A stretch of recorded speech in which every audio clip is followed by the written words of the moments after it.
Brincar é fundamental. Como entender o neurodesenvolvimento e resgatar a importância do brincar durante a primeira infância, por Luciana Brites.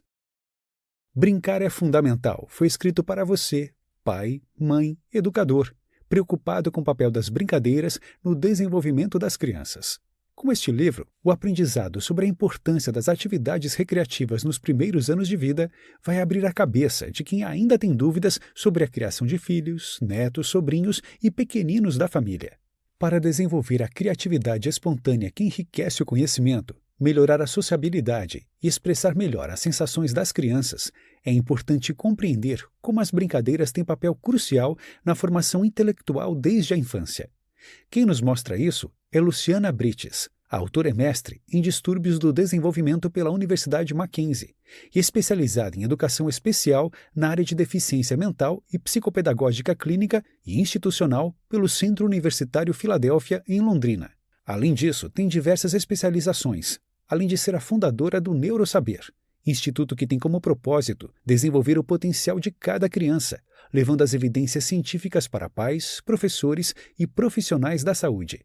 Fique ligado, a brincadeira do aprendizado para uma boa criação começa agora e vai durar 12 minutos.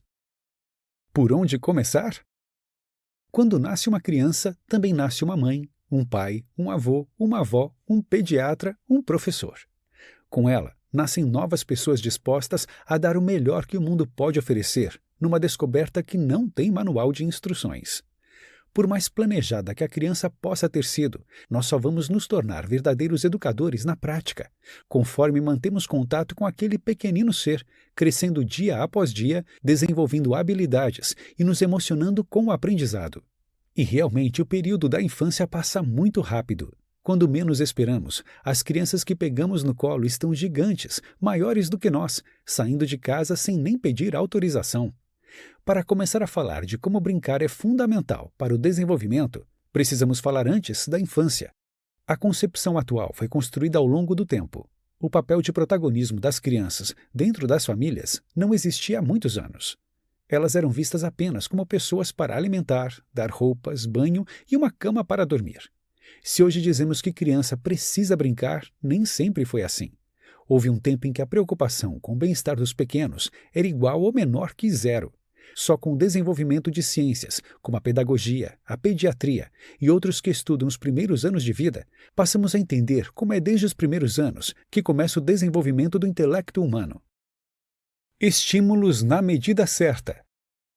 Quando falamos em mediação do crescimento, parece óbvio definir que houve muito avanço no entendimento da criança desde os primeiros anos de vida. Com a ajuda de eletrodos e aparelhos de ressonância magnética, a partir dos anos 1990 foi possível mapear o cérebro das crianças para entender como funcionam os estímulos em tempo real. Isso facilitou uma maior compreensão sobre o funcionamento da aprendizagem. Com tamanho conhecimento e tecnologia, poderíamos acreditar que as crianças do século XXI estão mais propensas ao equilíbrio e ao preparo para os desafios em cada época da vida.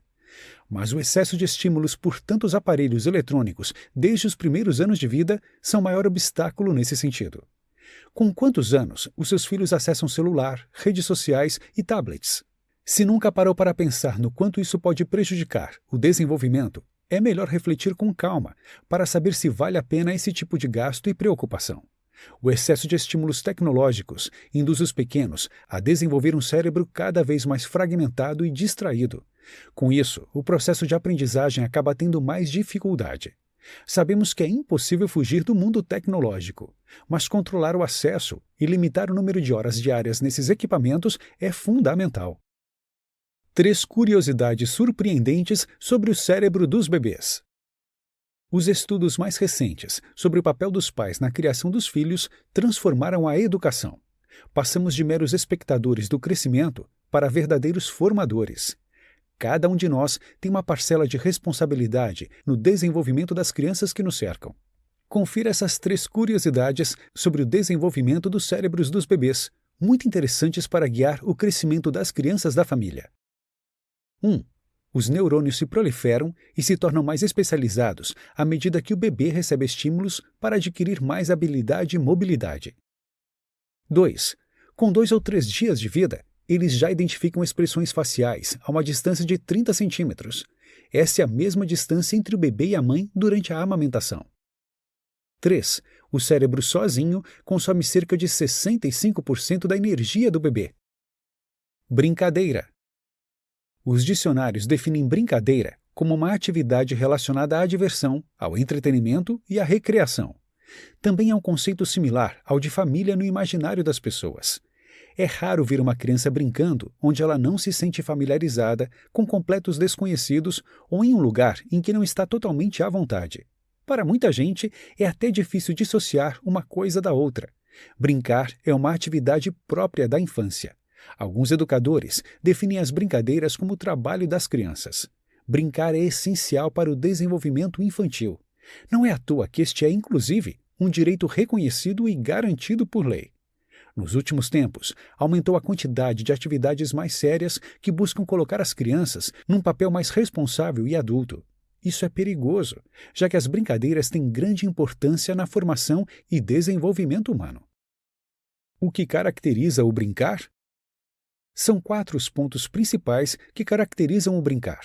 Quanto maior a observação sobre as atividades recreativas com um olhar analítico, mais fácil de compreender como funciona essa lógica. O primeiro ponto que caracteriza uma brincadeira é a motivação intrínseca. A vontade de brincar precisa vir de dentro da criança, mesmo quando mediada por algum adulto. A segunda característica da brincadeira é o afeto positivo. Para ser uma brincadeira, todos precisam estar se divertindo. Para isso, é preciso que exista um aprendizado sobre a recreação desde os primeiros anos de vida, para que brincadeiras não sejam transformadas em bullying e outras formas de opressão a outras crianças. A ausência de lateralidade é o terceiro aspecto de uma brincadeira. Não pode haver um padrão ou sequência. A falta de regras permite o desabrochar da imaginação. Sem o faz de conta, não existe brincadeira. A relação entre meios e fim aparece na quarta característica da brincadeira. Quem está envolvido nela precisa entender que o ato é mais importante que o objetivo da brincadeira. Divertir-se é a prioridade, não ganhar. O caráter lúdico surge daí. Por fim, a flexibilidade está presente em todas as brincadeiras. Elas estão sempre adaptadas ao contexto do local. Como bom exemplo, pense numa brincadeira ao ar livre. Se começa a chover, todos entram e o jogo continua, de outras formas, se adaptando. Qual é a função da brincadeira? A vida exige criatividade para nos adaptarmos a novas situações. Isso aconteceu desde os primórdios da humanidade e seguirá acontecendo até o fim dos tempos. Quando uma criança brinca, ela estimula todos os sentidos. Desde os primeiros anos de vida, é por meio de sons, cheiros e gostos que um bebê conhece o mundo. E o aprimoramento dos sentidos continua importante no decorrer da vida. Afinal, são eles que nos ajudam a compreender o mundo, interpretar acontecimentos e tomar decisões com mais rapidez. Além disso, brincar também desenvolve a consciência sobre o próprio corpo da criança. Atividades como correr, pular, cair e levantar fazem com que a criança conheça as próprias possibilidades e limitações, além de desenvolver múltiplas habilidades psicomotoras. O simples que funciona. E em tempos tão tecnológicos, qual a melhor brincadeira? Precisamos adaptar as crianças às novas tecnologias para que as brincadeiras estejam adaptadas ao mundo cada vez mais digital? As crianças precisam desses incontáveis cursos, brinquedos caros, tablets e celulares de última geração? Que nada! Ninguém precisa inventar a roda, basta fazê-la girar. Os melhores estímulos são simples e gratuitos. Todas aquelas brincadeiras da sua infância seguem importantes e fazendo os mesmos efeitos da sua época para as crianças de hoje, cada vez mais hiperconectadas. Os pais não têm a obrigação de transformar a casa em um verdadeiro playground, muito menos ter uma rotina de brincadeiras de 1 hora por dia, como dizem por aí. A agenda dos adultos anda cada vez mais apertada, não dá para fugir da realidade. Claro, é muito bom que o pai e a mãe participem de algumas brincadeiras, mas se não der, tudo bem. Brincar precisa ser uma atividade natural e espontânea, um meio e não um fim. E não adianta fingir. As crianças não são bobas e entendem muito mais do que imaginamos. Quando o assunto é brincadeira, o simples ainda funciona e seguirá funcionando. Notas finais. Quando falamos na infância, lembramos das brincadeiras descompromissadas. Mas quando temos nossas próprias crianças para educar, nos preocupamos em reinventar jogos modernos e adaptados aos tempos digitais. A lição deste microbook foi sobre como a simplicidade nunca sairá de moda quando o assunto é brincadeira para crianças. E nunca se deve abrir mão dessa atividade em troca de aparelhos tecnológicos caros. A infância é complexa, mas menos do que os mais velhos imaginam. Dica do 12 minutos. Gostou? Então que tal aprender um pouco mais sobre desenvolvimento? Nesse caso, de adultos. Ouça o microbook Eu Sou, Eu Posso e aprenda mais sobre como aplicar a física quântica no seu dia a dia e ter uma vida de vibrações mais positivas.